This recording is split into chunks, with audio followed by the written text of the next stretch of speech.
Stop that. Stop that. Stop that. I hear him chat to the noise. Move too quick, can't stop for the talking. I hear him chat with the walking. Just too sharp with the prize. White girls let it tell me I'm awesome, yeah. Hot like fire on the pan. If you wanna touch my piece, use caution. Cold like 0 degrees. I'm out the cage, gotta let out the beast. Revolutionary, gotta let out the streets. Locked in a cage, I'ma let out the sheets. We came for one man, forget my peace. You take the west side, take on the east. I'ma put him in the cage, never let out the. I hear him chat to the noise. Move too quick, can't stop for the talking. I hear him chat with the boys. Not so tough, but mans keep walking, yeah. Just too sharp with the prize. White girls, let it tell me I'm awesome, yeah. Hot like fire on the pan. If you wanna touch my please use caution. Stop that. Stop that. Stop that. Usually, if Billy is not here, we get a little diluted on the anarchy front. But I risk with this first hour of local hot sports talk. Panthers are on fire. The Miami Heat win double digits at LeBron. University of Miami wins double digits against Clemson as an underdog. Dolphins headed into the biggest game since God knows when, maybe last week. But I've got in the back row what is the possibility of agitated back row Jessica, which I learned yesterday is an agent of chaos. Yes, you act all innocent and stuff, but you brought out the best and the worst in Greg Cote. He hasn't had a day that good, and I don't know how long. You proved again that you are actually a foot girl. No one asked for that yesterday. No one asked for that. He was wearing his boat shoes, which stink and are unpleasant, and you took it off for no reason I can discern other than you wanted the foot. It was not. It was an accident. You took off Greg Cote's shoe? I was in the penalty box alone. I was trying to contort his foot in a way where I could show his bare ankle to the camera, and it just popped off. That's foot, the correct look, foot, Tony. Yes, but no, foot. Kind of disgusted. Yes, kind of no disgusted. Foot. Oh, a lot of foot. And people are mad at us this happens every day around here now. They're mad at us about how we talk about whatever we talk about. But as we have the biggest Dolphin game since, I don't know, 4 or 5 days ago, a lot of people are saying, I love this show, but I really hate how with plenty of fins to talk about, rather than talking about what has happened or what can happen, it turns into 15 minutes of why is Stephen Ross beloved? Who's that for? David Sampson. That's who it's for. That's the only answer. That is you guys did that? That is the Sampson turned it into that. Yeah, he did. He's like, why do you guys like him? Well, Sampson is jealous because he won a World Series and is also someone who succeeded at the business of sports, and he wonders why isn't Stephen Ross more disliked than me? Because the Dolphins of Stephen Ross have been a national and international failure. They have undone everything that Shula and Marino did in making the Dolphins the winningest franchise anywhere in sports.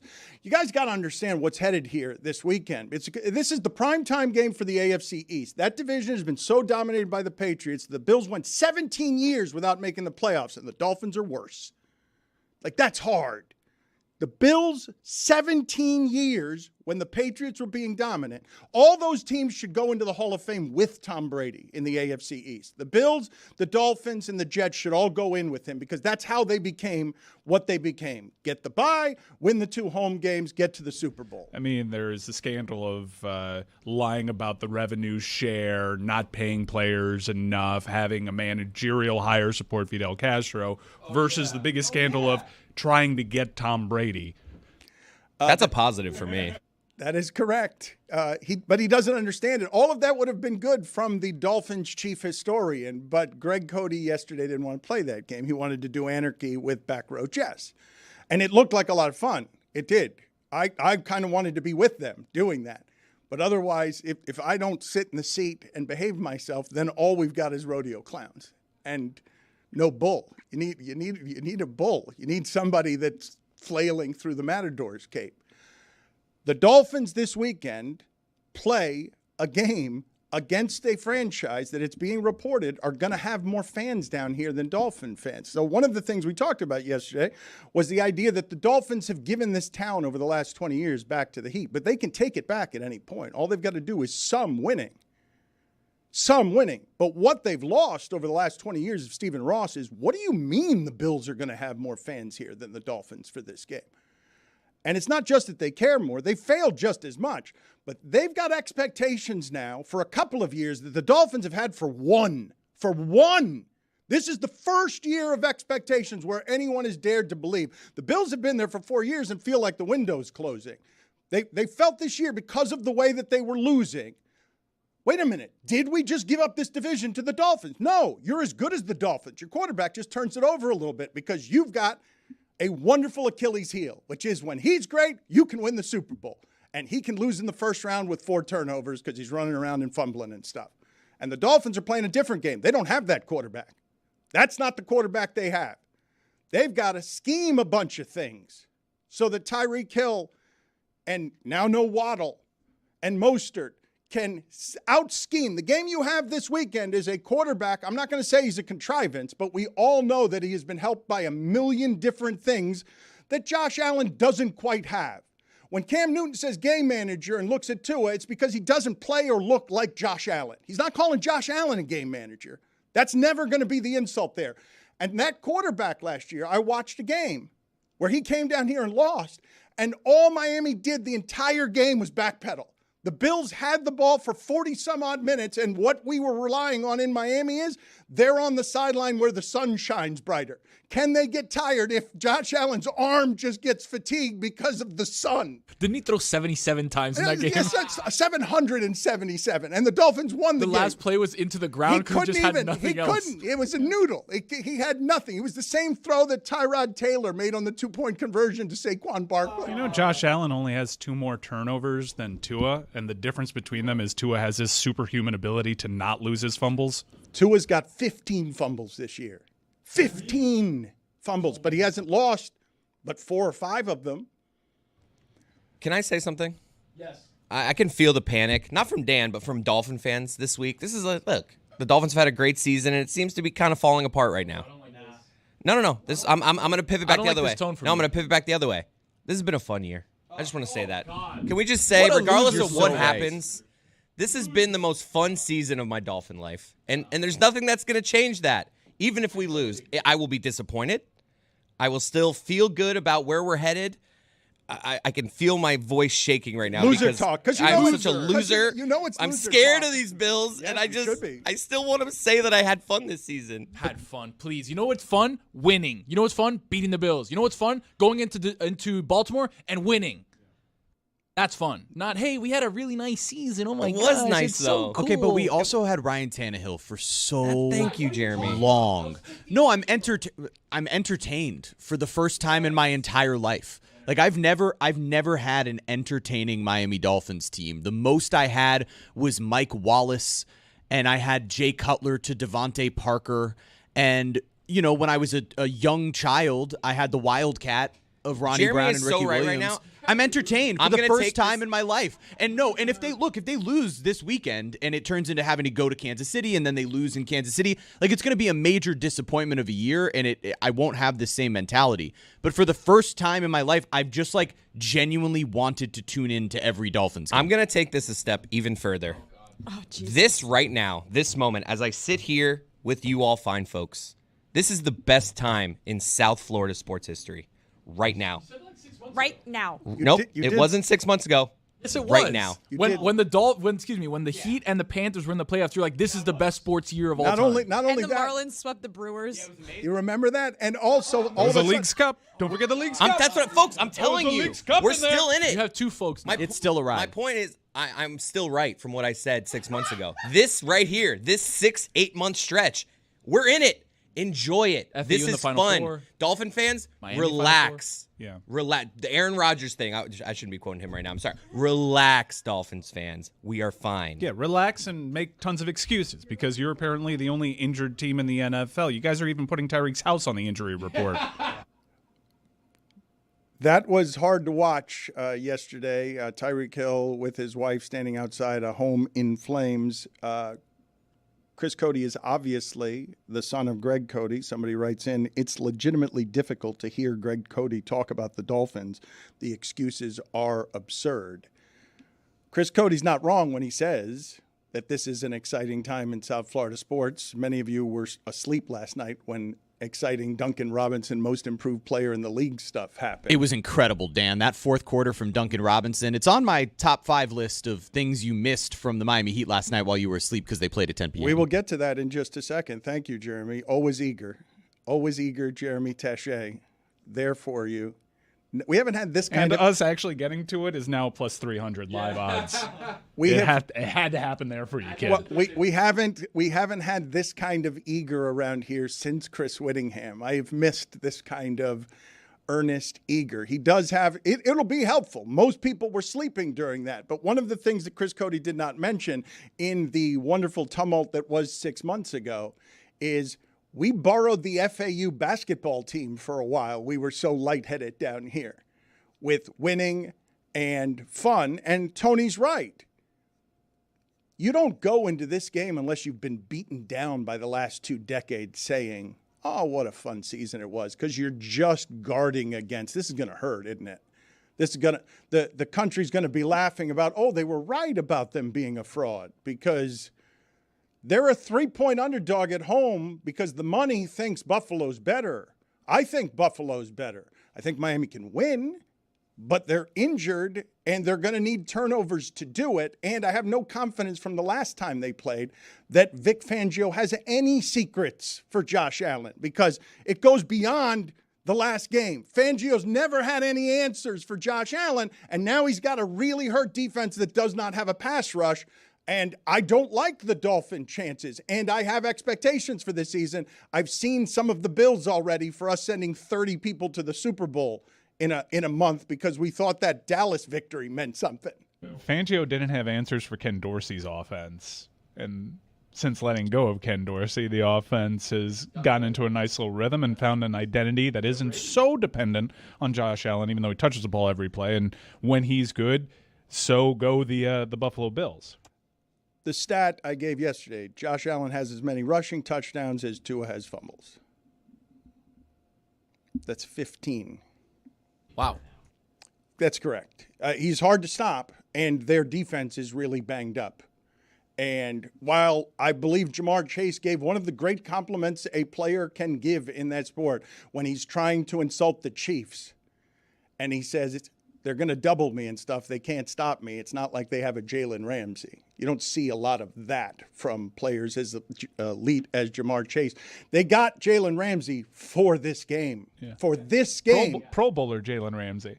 It's a bit ridiculous, but he's a Pro Bowler. One of 6 Pro Bowlers the Dolphins have for this game. Like this, you understand, right? I was talking yesterday, and Jeremy, we will get, because that game was good last night. We will get to what it is that you have on the Heat and all of your eagerness. But you guys do understand that a Dolphin team, that Greg Cote and his son represent this fan base. So does Chris Cote's mother, who doesn't trust them at all and is tired of being hurt by this team. This team never wins this game. This team has been dying in December this entire century. They did it last year. They started 8-3 and it all fell apart. This year is better. This year comes with more expectations. This year you have an unprecedented wide receiver. You have your quarterback at value. And you got a bunch of players. Kansas City has won the division 8 straight years with everyone in the division drafting to beat them. You got players to beat Buffalo. You got players for win now to beat Buffalo. Win right now while Tua's cheap, while Jalen Ramsey is at the end of that mercenary champion career. They need something opposite Howard. You know what else we're going to do? We're going to pay Chubb a bunch of money because we need pass rushers. We need athletic guys on the edges. Why? Because Josh Allen's hard to bring down. Because we need to get to him quickly. We need to cause recklessness. The whole thing is built for this game. The whole thing. Chris Greer, McDaniel saying when they came to him with Tyreek Hill, give them everything because I need somebody better than Diggs. Everything in this division for 20 years has been falling at the feet of the Patriots. And as soon as they die, the Buffalo Bills, 17 years, no playoffs, rise into that spot. And in 1 year, Miami closed the gap. But I don't think they're as good. And now they're injured too. But they got a home game. And what's that supposed to mean in December? It's not in the cold. It's not anymore Thurman Thomas running over Tom Olivadotti on the sideline because Chris Cote thinks the coordinator should be on the field. A slight update to that take, if you want it. I found a guy in the booth that I approve of, and it's Dan Quinn. If you're going to be up there, you stand. That's the take. Yeah.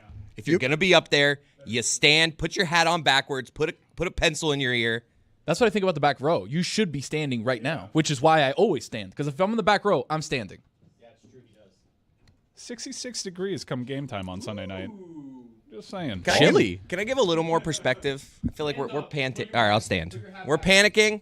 We're panicking a little here. Do you have here. a pencil that you can put behind your ear? So what you guys are saying, what Tony's alleging and what you're alleging is the coordinator looks like he's more coordinatey when he's standing in the booth with a pencil in his ear. You respect what he's doing strategically a little bit more. It's a power move. A little perspective here.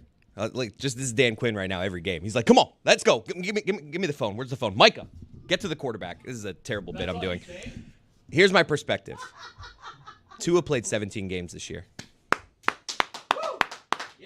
I mean, people wanted him to retire. He's about to start 17 games. I talked to a doctor who wanted to press murder charges. That guy was a kook. And I know kooks, Dan. That guy was a kook. Just a little perspective. We're panicking right now. This has been a great year. Tua's alive. Amazing. Jiu-jitsu works, ladies and gentlemen, by the way. Sorry to tell you. Video, can you do me the favor of us finding the video of me breaking into programming on Sunday night, a late Sunday night somewhere, to talk to this doctor who did say that the Dolphins, somebody should press murder charges on the Dolphins because of what happened with Tua. We've tried to hide that video. It's been scrubbed. I'd like to find that. I woke up on Sunday, I had to go to my computer after midnight on Sunday. It was so important. We all lost our minds.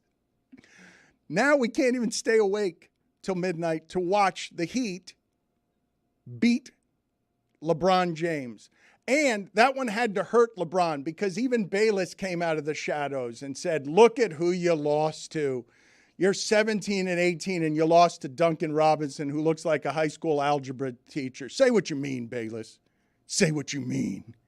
It was a great game. The Miami Heat defense showed up. I've got 3 OLIs before we get to our top 5 of what you missed in last night's game. So the first OLI, not LeBron.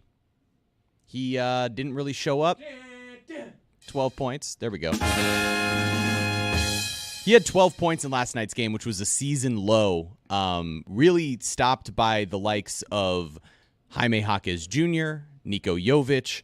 The Heat defense was great, and it was really fun watching those teams play against each other. Chris Cote, what did you whisper in my ear? Probably could just skip the OLIs and get to the top 5. OLI, not Jimmy Butler, Caleb Martin, or Haywood Highsmith. Well, he's too much of a homer. He's too much of a homer. All 8 players scored in double figures for the Miami Heat last night.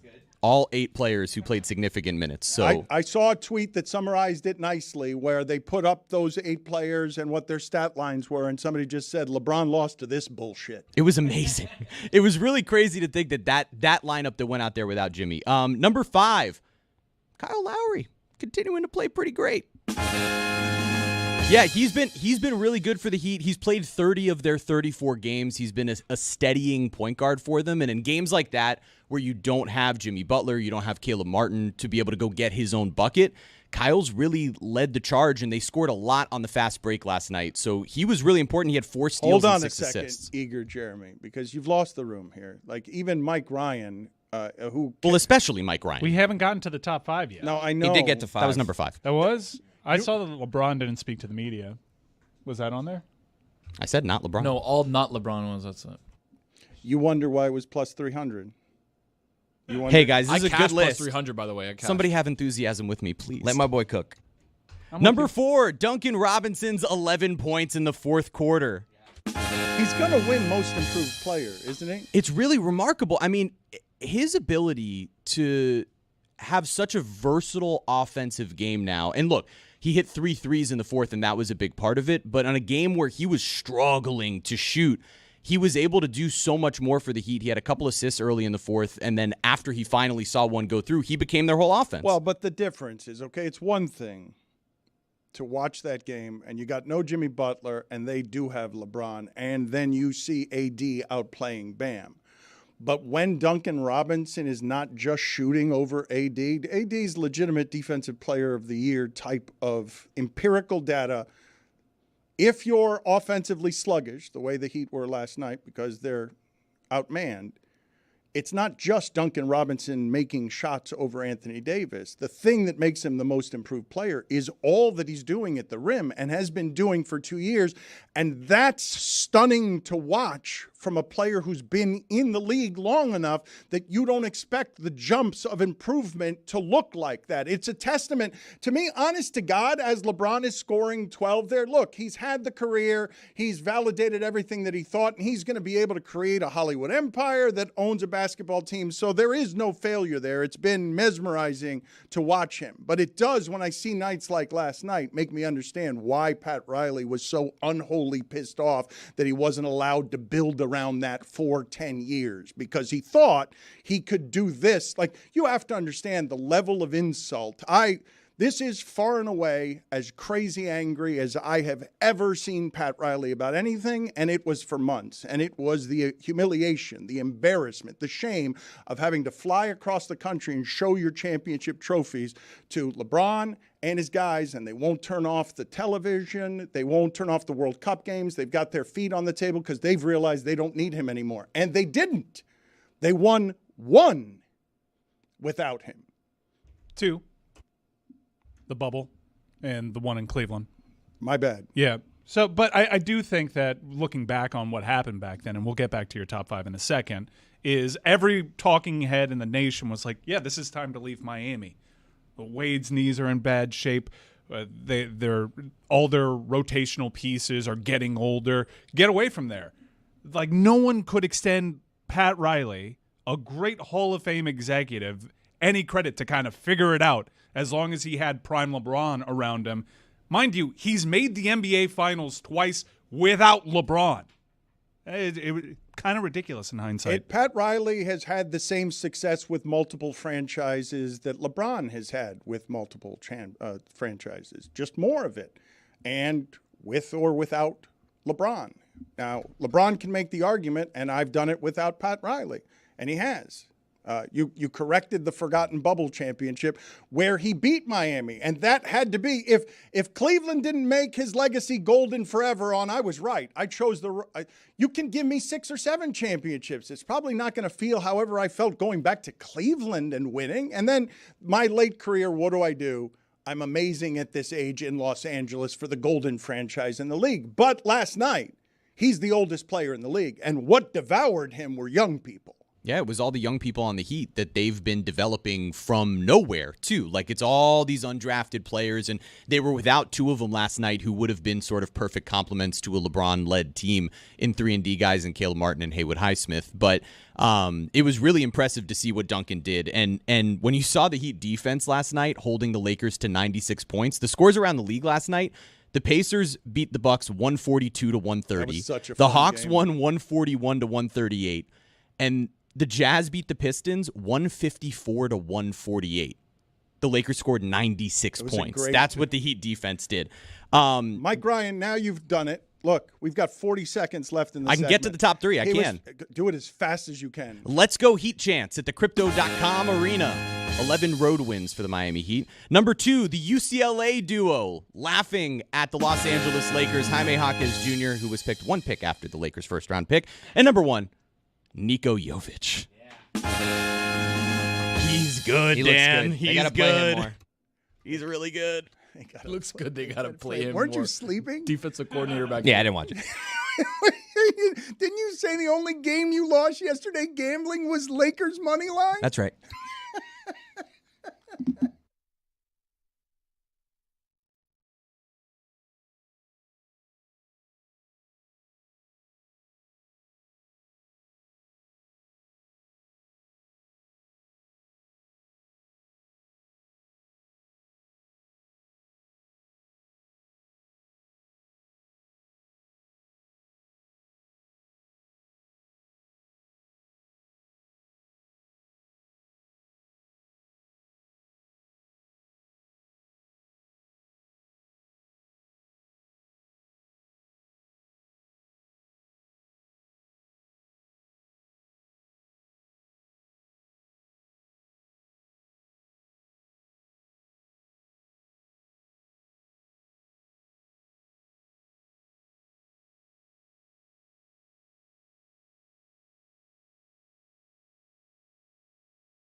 I am getting criticized more these days than I ever have in my career, and I've been criticized plenty. You grow up a sports columnist in an age where people used to get so angry they'd write letters. They'd go and put a stamp on something, write a letter, and send it in to your bosses to complain about how awful you are. And this criticism, I think, is fair, and many of them are fair. But I get this one a lot. Dan really needs to drop the Bill Polian said Lamar Jackson should be a wide receiver thing. It's been 6 years, Dano. Let it go. I will never let that go. That's amazing. That's amazing that we know so little about the quarterback position that a 6-time executive of the year, that rarely is a sentence that great in sports, to just distill it all. Hey, 2-time MVP at the age of 26. Nobody wanted him as a quarterback, and the 6-time executive of the year thought they should all look like Peyton Manning. It's an amazing sentence. It was 6 years, but 2 of those years were like heavy COVID years where everything was very cloudy and muddled. So I feel like it's really only been like 4 years. Right, and during those COVID years, race was solved. And also, you don't know what kind of wide receiver Lamar Jackson could have been. A great one. Yeah, he could have been an all-timer. Could have been an all-timer. I will say again, because the reason I bring this up is just I've got Mike Ryan has University of Miami quarterback information. Jessica and Jeremy are very eager to make fun of Mike Ryan about losing to Rutgers in a bowl game and evidently Miami losing out, possibly, reportedly, on some of their quarterback selections, although I suspect Mike will have some corrections there. But when we talk about the position, the play I was talking about yesterday with Jamel and Pablo, and I was asking, nobody was as amazed by it as I was, okay?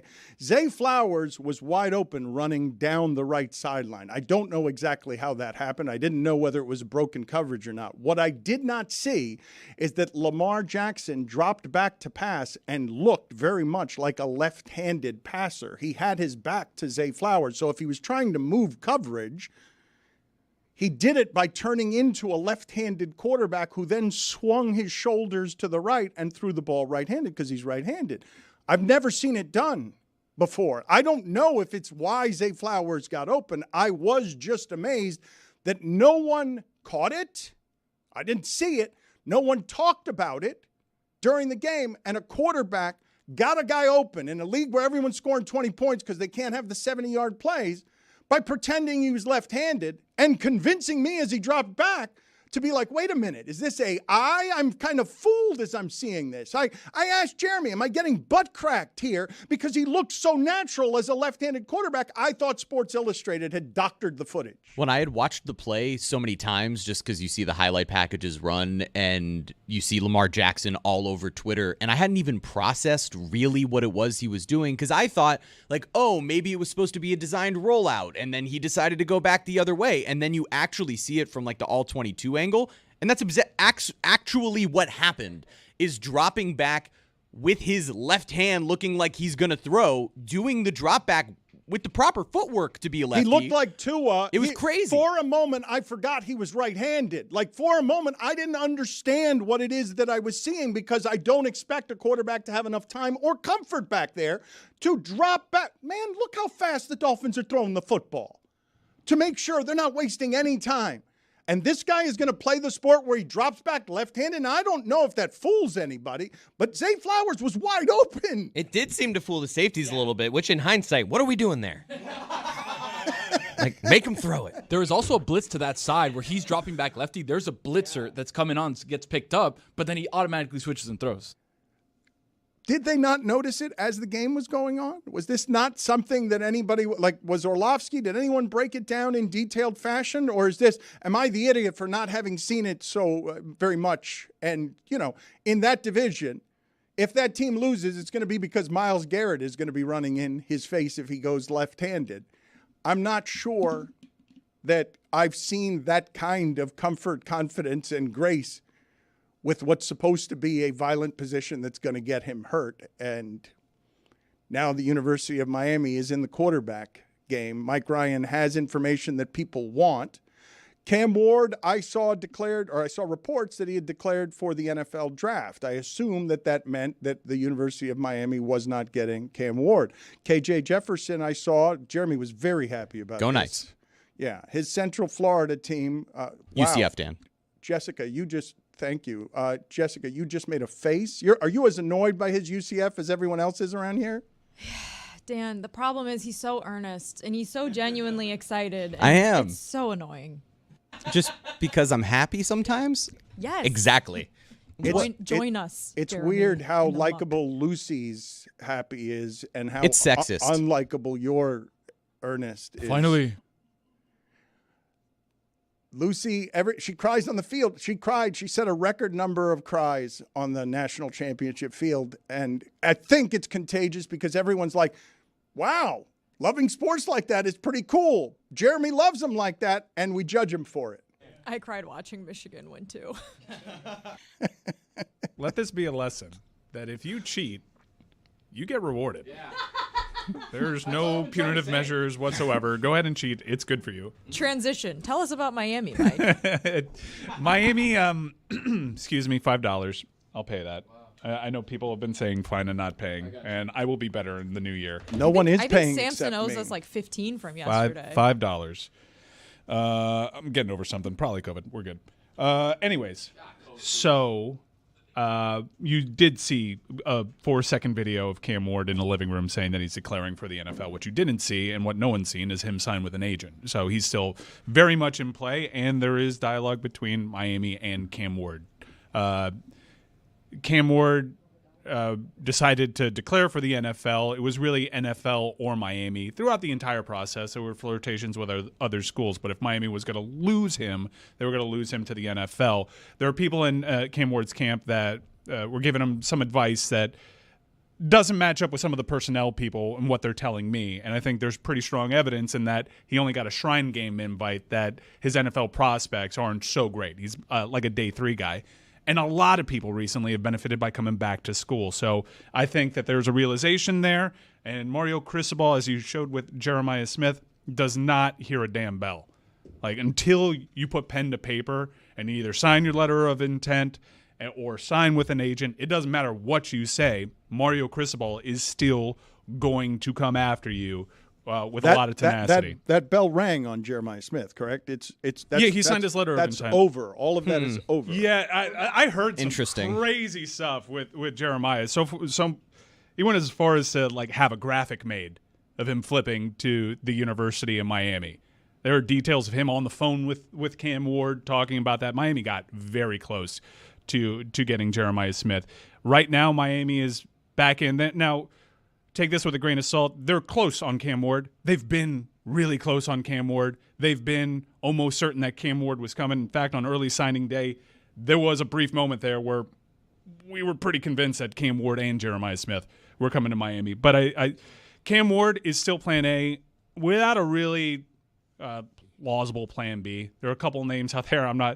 I personally can get excited because I've been crunching film on these guys, but they're not names anywhere near what Cam Ward's name brings. And Cam Ward, for all the headaches that this recruitment might have caused, for all the concerns in terms of how this has gone about. What does that mean, by the way? There are people inside who know what you're talking about. There's just certain things. Anytime you get into a recruitment that will inevitably end in a lucrative NIL deal. And a deal in this case where the move by Cam Ward is to create leverage in the situation. This is a new business economy where a quarterback can make it unknown whether he's going pro or to multiple schools. That move is not it's not just procedural, it's to create options, right? It's to create options, and I thought that he was never going to have more leverage than he had on early signing day, because the math that everybody was doing, the math that everyone was certain was on early signing day, after Jeremiah Smith does a thing where he announces he's going to Ohio State, but 7 hours pass and he hasn't actually gone to Ohio State. The math being done there was Cam Ward in this moment equals Jeremiah Smith. So Miami was pressing really hard. And I didn't think that he would have more leverage than he had in that moment. And for a while, it was true. But after that video came out, talks picked back up again between Miami and Cam Ward. Now, usually you have very recent history with other schools that go in on recruitments that are heavy with NIL. And some people might say, well, that's a bit of a red flag. I will say that Cam Ward, 1 year of eligibility, and how I pacify myself, because I've done the rationalization, especially when he was seemingly lost, that maybe this isn't, such a terrible thing. No. He's got 1 year of eligibility. He presents a clear and obvious upgrade at the position. Anyone that has seen Cam Ward, their record be damned, because it was a miracle that they had as many wins this past year as they had. They know that he's a really good college quarterback. So hopefully for the University of Miami, Mario Cristobal continues to display that tenacity and they get the deal done. Mike, when you talk about leverage with Cam Ward being as high as it was possibly on early signing day with Jeremiah Smith in the balance, did he just drop the bag there? Because he's looking at saying, okay, if I go pro, then I'm going to do something, because he was given a second or third round grade from his people. I don't know the details, and keep in mind, NIL is a tricky thing. Like you can come to terms on NIL after you commit to a school. So I will also be very careful, even though this is all pretty transparent on what other quarterbacks are. The market is now pretty much Cam Ward or bust. They would have told you that they valued Will Howard. What was that sound? What was that came from me, because I remember being told that I was pick of the litter between Will Howard and Cam Ward. And then I saw reports that said the backup option was KJ Jefferson, and it'd be between Miami, UCF, and TCU. I texted Jess and I said, I need this to go UCF's way like I need air to breathe. Right. And then guess what happened? It did. It went UCF's way. And guess who still doesn't have a quarterback? Right. The University of Miami. Okay, so on the KJ Jefferson thing, I set you down 2 weeks ago, and I told you it's totally made up. It was off the air. Yeah, no, that's just a leverage play. Miami's not actually interested. That was a real conversation between human beings, not characters. And then the Cam Ward thing. Cam Ward went to Pete. So there have been several deadlines that Miami has instituted that have come and gone and haven't really meant anything. And one of those deadlines happened the day that Cam Ward decided to declare via the internet that he was going pro. He goes to Pete Thamel, and he tries his leverage play. He mentions Auburn and then the pros, and then Miami plays a game where they go to the very same reporter, and they mention KJ Jefferson and Malachi, the USC quarterback, and then seconds later, KJ Jefferson commits to UCF. It was all posturing by Miami. And a great 15 minutes on Twitter for me. And it turned into an optic sell, kind of like the BOGO, totally self-inflicted. KJ Jefferson was just kind of talked about, but if they did anything there, it was merely kick the tires. It wasn't a serious thing. Get to the 1 yard line with Cam Ward and then get a holding call, and then get to the 1 yard line and another holding call. But that wouldn't happen to UM because they had UCF transfer Matt Lee as their center. I think where I net out on this is I want Miami to lose football games, and I just want to stop hearing about UCF. This is part of the problem that's happening here, and it's a very real tension, because Jeremy was having this conversation ad nauseum with Mike in front of people, and Mike Ryan looked at him dead serious, not joking. I never think about you at all, is what he said. I never think about you at all. The poison's real. He will when we win the Big 12 and they don't win the ACC for the 20th straight year.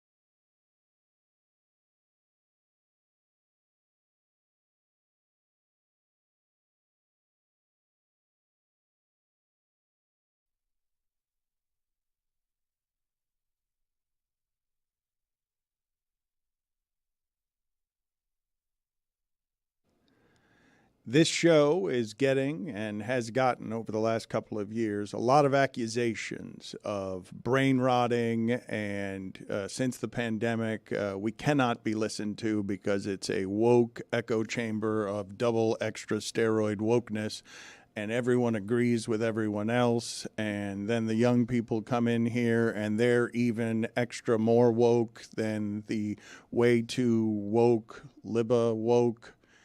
And I think some of it's fair. And the evidence I have for some of the accusations being fair now in retrospect, as I look in a mirror and I don't like what looks back at me, is how I reacted to Tua's injury. And looking back, in my concern and care for people, this may be slightly too liberal, like brain injuries seem real, and soon thereafter we would see a player die on the field. So I can be scared again this Sunday in a way that makes me totally horrified by football. But Tua has played a complete season of really strategically, mathematically smart football by an organization protecting an investment, which is throw everything in 1 nanosecond. And if you do that, you're not going to get hit that much, and the rest of your team is going to get injured because look at what they're doing out there on Sundays. Everyone's going to get injured, but you're not going to get injured because we're going to do it the Tom Brady way. Just throw everything real fast. But all of us remember how we felt in our stomach when Monday Night Football Buffalo goes off the air, and you're like, where'd that game go? What just happened? What? Damar Hamlin, we all learned the name together. And we all know that right before that, we felt something with Tua because he's adorable, because you root for him, because we care about the quarterbacks in that sport. When his body starts spasming, we were all horrified by that when it felt like seizure symptoms. So I ran in my kitchen to an emergency Zoom, and Chris Nowinski was ready for it. He's been ready all his life for that moment. He was expecting that midnight call. Look at him. He's wearing a sports coat in his kitchen after midnight. And you're not. Con calzoncillo. No, you think so? You. Yeah, yo estoy con calzoncillos. Do you think he's in his underwear as well? Yes, 100%. Yes. What is this still shot we chose for you here? It is the one in my kitchen, and it's an emergency. The face is of earnest panic. I'm about to say gladiator spectacle so hard. Yes, that's right. I woke. I ran from my bedroom in my underwear, threw on my finest baseball cap and shirt, and I ran toward the chronicling of the gladiator spectacle that once upon a time I would have been in the press box in the Coliseum being horrified by what was happening, but also paid for by what was happening. Picked a spot with great lighting. Oh, yeah, fantastic. Well, it was set up for me, yes, because for just that emergency. We built a media company around that emergency. We're a news gathering information source. Get me somebody who's going to show the proper concern. Then, of course, Chris Nowinski comes on and says there should be murder charges against the Dolphins if he dies. Your language here, I would say, is incendiary. You are saying things more extreme than most when you write on Twitter, you guys should go to jail for letting him play 5 days after an obvious concussion you covered up. If he dies from second impact syndrome, I'm pushing for murder charges. Mind you, after that, a player actually did die on the field. I didn't see him break in there. You from didn't Dan. break into that. Yeah. You know, Elijah Moore did seize on the field last Thursday. No special bonus show there. No You're like the golfing Jorge uniform. Sedano of concussions. Well, Jorge Sedano, for that incredibly inside reference. Elaborate, please. Yeah, I don't know what that means I at know all. nobody got it, so now I will explain it. But he was very pleased with it, but at least his timing was perfect, talking at exactly the same time I was. Thursday, Chris, ladies and gentlemen. Pair him with back row Jess, and I've got a real nightmare on my hand. Jorge Sedano. I know what he's talking about now. Yeah, now you do, yes. When Rudy Gobert touched all the microphones and then America and the world got COVID, Jorge Sedano threatened to suspend Rudy Gobert. Now, keep in mind, at the beginning, and he can be a Hispanic hothead. He gets emotional, and if you think I overreact, he can overreact. I want to remind you guys, he has since walked this back because we mocked him. But initially, that was an indefinite suspension. And then when we mocked him, he's like, okay, 1 game. But that's not how he came out of the box, and that's not how I got out of bed in my underwear to talk to Chris Nowinski either. Did you see the thank you card that the Timberwolves gave Rudy Gobert? Do we have that? All right, so yeah, it's up on the screen right now. Can you zoom in to COVID Schmovid? Yeah. Thanks. Hell yeah. I have so many questions about the person who wrote this. I really do. Schmovid. And that was actually in a group chat, posted in a group chat that I'm in with George Sedano, and he said, suspend him again. Well, it's amazing because he bought all of the Target Center ushers $50 gift cards or gave them $50, which, $50. But It's a nice gift. really, really nice. I know. How many people? Ushers in an arena? Well, you could see by how many signatures are on the card. Probably about, I don't know, 60. Yeah, let me see that picture. I'll count them. But nonetheless, they wrote this really nice thank you card. It says, "Thank you, Rudy," from everyone at the Target Center. And you've got all these different signatures. 4, 5, and then, of course, COVID schmovid thanks. And so my question is, 7, 8, 9, 10. does this person feel one way about COVID, which COVID didn't really exist, COVID schmovid, thanks, Rudy? I don't know. Or I don't know is the it political statement. Is it the flip side, which is, you know what, Rudy? We were mad at you about COVID, but you know what now? You gave me $50. COVID schmovid. It's fine, thanks. It's a work of art. You can't tell what that person perfect. really thinks, but they got you with the jab of just making it rhyme with a nonsensical word. Looks at like the end. 47 people he gave it to. By my math, that's counting. $23.50 he spent. All right, that's fine. Is the math right there? Did you do it right? 47 times 50? I think you did do it right. Yeah. I used my calculator. So Jeremy thinks we should do more than that. Rudy Gobert, like shaming somebody for giving. I 'cause heard they some didn't other give people. enough. I heard some people in the other room. This is me blaming again, but I heard some people in the other room questioning. If you've got a 5-year, $205 million contract, You could do like $50 all the other players and not give the ushers Correct. $23,000. Yeah, you could. 2,300. $2,300. Tax write-off? $2,300. Tax write-off. David Samson. 100 schmundred. You mentioned Chris Whittingham earlier. Can we laugh at him for a second? He posted, and if you don't know him, you're an idiot. Okay, you should know him. I don't think that. If was you don't know necessary. him, you're an idiot. I was gonna set up who he is, but Or I feel you're like new most to the program, and thank you for your support.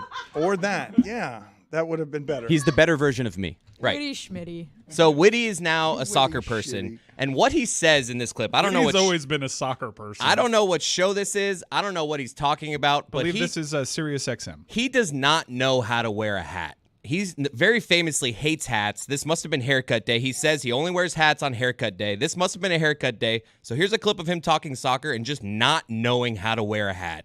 The biggest problem with the Glazer ownership over these last 10 years since Sir Alex Ferguson has left is that they basically wanted to replace Sir Alex when I think that's a relic of the past. I don't think the one man. Where did that come from? I just sold third base. Why is it? I just sold third.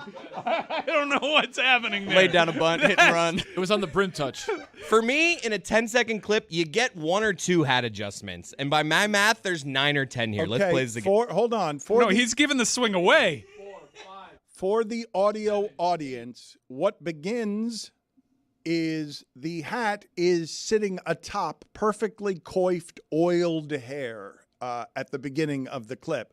And then he spends, with his right hand, the remainder of the time talking, Is it coiffed or coiffed?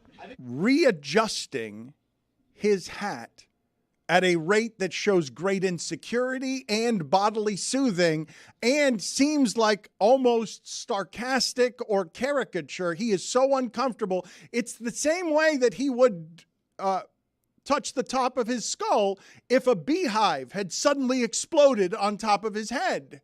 It's weird how much insecurity is showing At there. one point, he's just pressing on the hat. Like, the first few are adjustments, and then it just becomes, please stay down on here. I just swung on a 3-0. I've done this before where you put too much hair gel in your hair before putting on the hat, and it is really uncomfortable. So I think he's trying to break up what's going on with the hair gel and kind of mix things up so that way he's nice and comfortable. But if I adjusted a hat that many times in a row, it would just be so uncomfortable. Haircut day. I counted 13 hat fidgets there. Oh, no, we can count more than that. Let's count through these. We can count through these together here. 13 hat fidgets and 47 ushers at the Target it's Center. 1, 2, 3, 4, 5, 6, 7, 8, 9, 10, 11, 12. In a 7-second. I want a double where when he squeezed it twice, I when counted he twice. squeezed it twice. That's one motion, so it's confusing. 12.5. In the middle of it, he squeezed his own skull twice the way you guys squeeze avocado when you're checking to see if it has Got to do it rotted. softly though sometimes because It's a good sometimes you call. squeeze a little too hard and it explodes. Yeah. That kid well on his way to calling a World Cup in a couple of years, I'm telling you. His career has taken off since the moment he said he wouldn't want Jim Gray's career because he was sitting in the back of a row at the Clevelander where he was hitting his knees on a crowded wooden thing at Oh, that thing was the worst. the top of entertainment. What a are we doing to Witty here? Come on. We don't talk about him for months, and then we just bring this up to make I fun said of it to him his touching face. I was hat. texting him. I was like, "What are you doing here?" At least we're not calling him a murderer. He goes, "I stand by it. You've never fidgeted a hat whilst wearing it." I was like, "All right, why are you?" He did use Never the mind. He wild deserves thing. it. I can't with this guy. He owes a ton of punishments, and he is Show not. in a bathtub. He's Where's got the to do the bathtub? show from a bathtub. We need to remind. Witty thinks he's escaped this, and he is. Mike, he's climbing too high in the industry, and soon he will forget what is owed here. He doesn't owe us anything in terms of gratitude. That kid was going to be a star when he was 13 years old. But he owes us a bathtub punishment. He's got to do a show from a bathtub whilst in a bathtub. Don't worry. Billy rules with an iron fist, so we'll make sure that happens. What happened to the costumes this week? What happened? I thought that there was. I thought New this, Year's, Dan. Come on. New year, new me, Dan. No more costumes for me. What do you mean? We still. I paid off one extra punishment. Costume schmostume.